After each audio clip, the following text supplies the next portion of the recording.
All right, good morning, everybody, and welcome to another episode 18 of My Gateway Experience.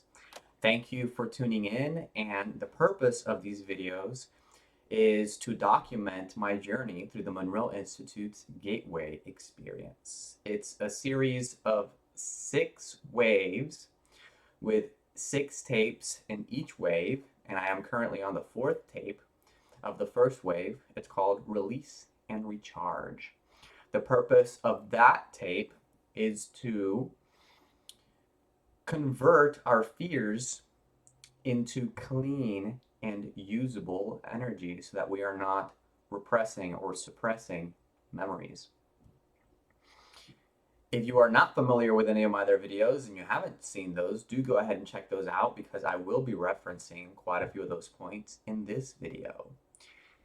And let's go ahead and jump right into it. Right now, it is September 11th, 2022. It's 10:17 a.m. Last night, I went to sleep, I want to say around 10:30. I woke up today at around 8:30. So everything's going good in my schedule. I am not waking up as early as I would like to. I did wake up pretty early. Um, at like around 5 a.m. before my alarm clock went off because I set it for 7 because I didn't plan on going into doing anything until like 9:30. But yeah, I woke up later than that, so that's why we're here now at 10:18. But the reason why I slept in is because I was in the middle of a dream. And as you guys know, right now I'm prioritizing those over other things in my life because I'm gaining quite a bit of insight into myself and how things work up here, which is really the most important part and moving forward and longevity and creating long term business. Yeah. And so that's one of the reasons why I'm doing this. Another reason is just for a long life, a long, healthy, and wealthy life with my family and everything else. But yeah, so the dream was I was in a uh, really rudimentary house, small house, maybe 1 or 2 bedrooms, and a kitchen, and it was pretty beat up. It was the way I remember it. It was just a roof. It was literally a roof that was on the ground. So it was made. There were no walls. It was like just something like it was like a pyramid. I guess now that I think about it, I didn't think about it that way during the dream or when I woke up until just now. But I was inside of this little roof hut type of um, building, and I had just purchased it from somebody, and I needed to remodel it. That's the reason why I was inside of it.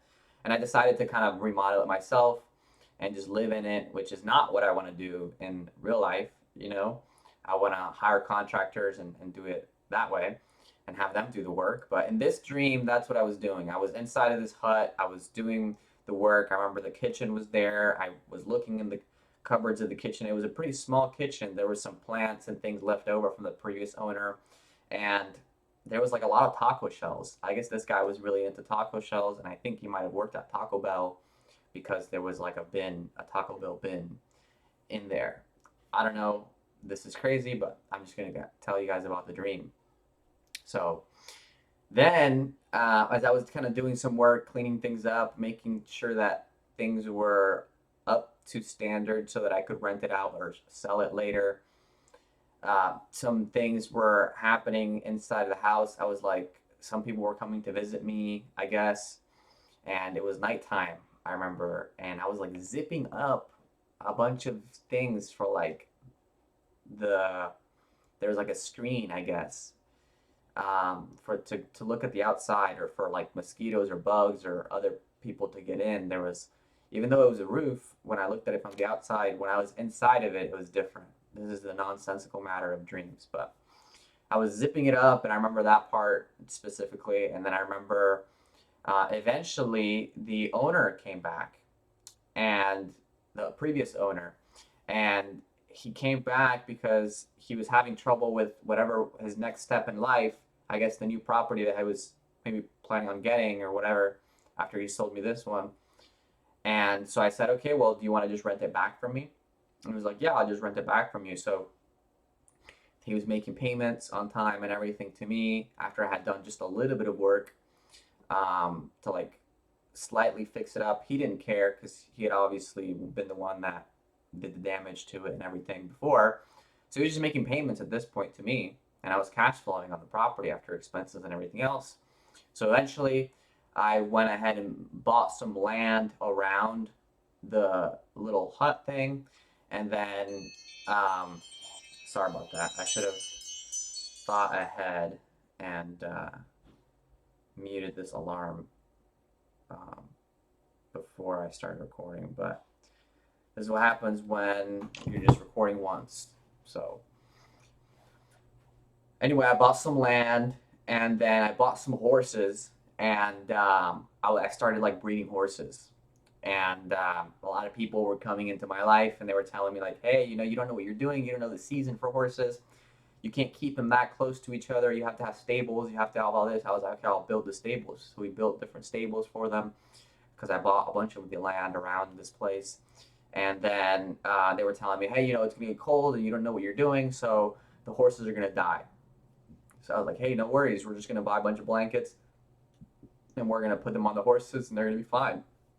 So long story short, eventually in my dream, we stabilized the horses, and we made it all good, and we were doing good. We were having a surplus of horses every year as they were breeding, and we were selling them and doing all kinds of amazing things. Then there was a party after that was my next dream, kind of cut to I think it was a birthday party, somebody's birthday party, and it was people that I knew from my past, and they were out on the water, and they were just on like a yacht or something having a boat party, and it was in the middle of the ocean.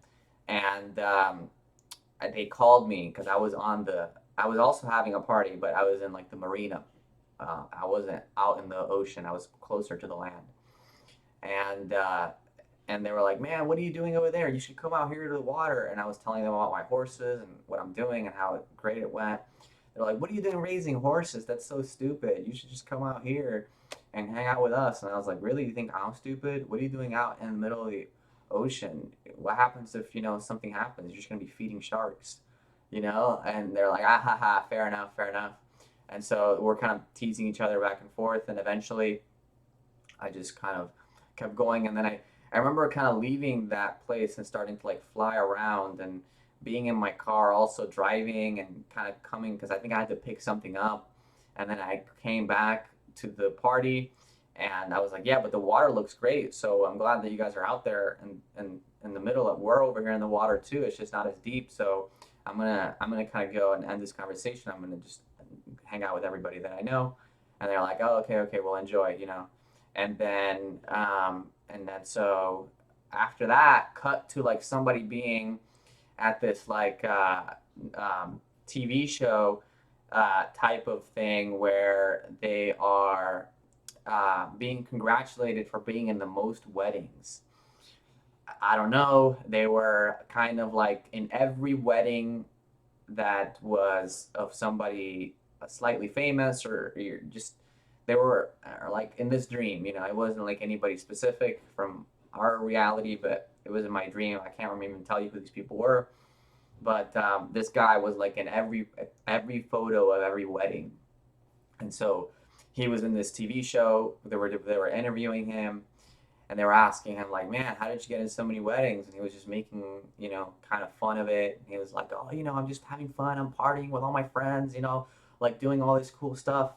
And yeah, my friend over here, his best friend, he was becoming famous because of this dream. And then this other person now that was his best friend, he was shouting them out, and she was there with him in the TV show, and he was like, "This person is like the life of the party every time. And now she becomes famous, and everybody wants to hang out with her." And then I kind of was like, "Okay, this is enough dreaming. This is getting crazy."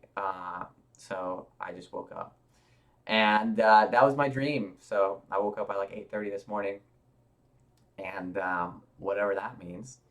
So moving forward into my day, I went ahead and did my routine.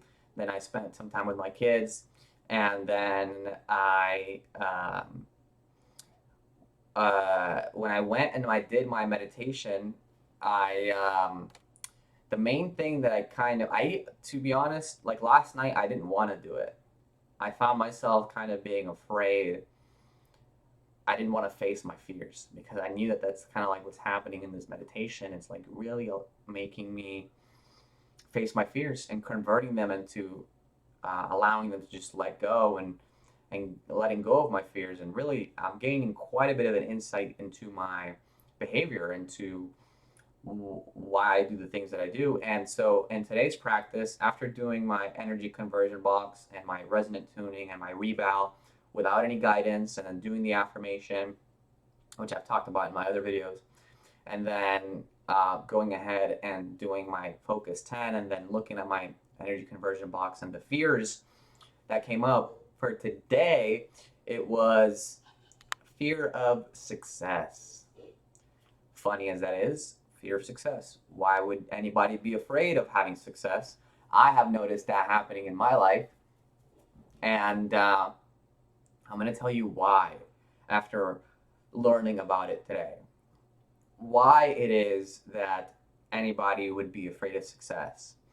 And the reason why is because I remember, after I let go of that fear, the underlying emotion under that is really complacency, right? The complacency or the dip or the slight less. It's like success is such a high that then there's a low following the success. So that's really what I was afraid of was that low or that emotion, that complacency that comes afterwards. And the reason why is because of the motivation that was driving me. I didn't understand the reason why I wanted the success in the first place. I just wanted the success for the high, right?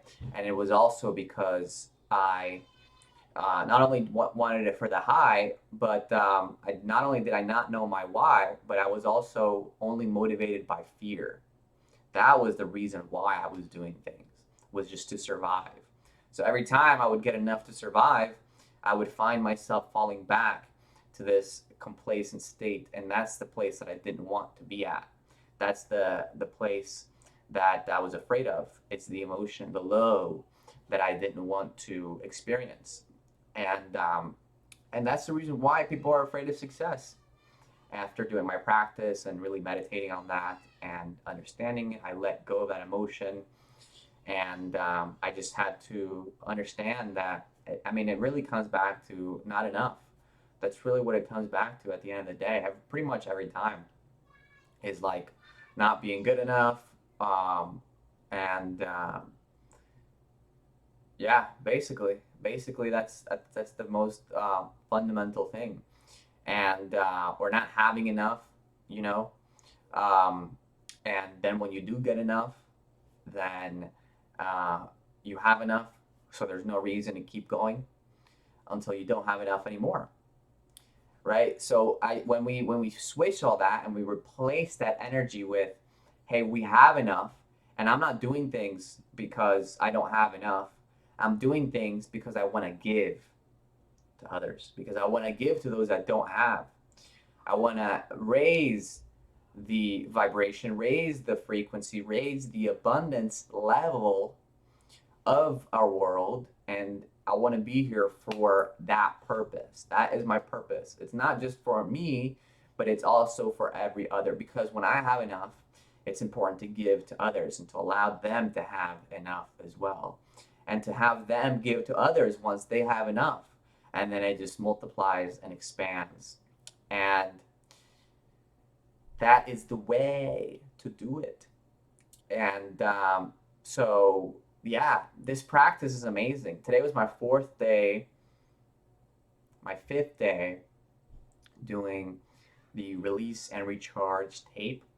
And I find it to be very beneficial because of those reasons, because it has allowed me to see myself and to understand ways I am driven, and to really meditate on these things and to look at everything from a greater energy level.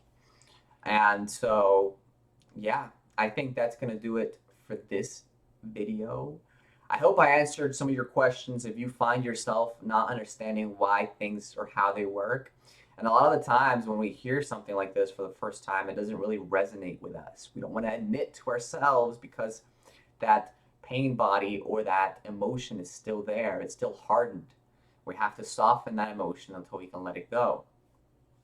And so, yeah, it's very important to give back. That's why I'm making these videos. That's why I'm going to continue to do so and to do my best to not only have enough for myself, but also have enough to give to others. And so if you have any questions, let me know. And until next time, I will see you guys soon. Peace.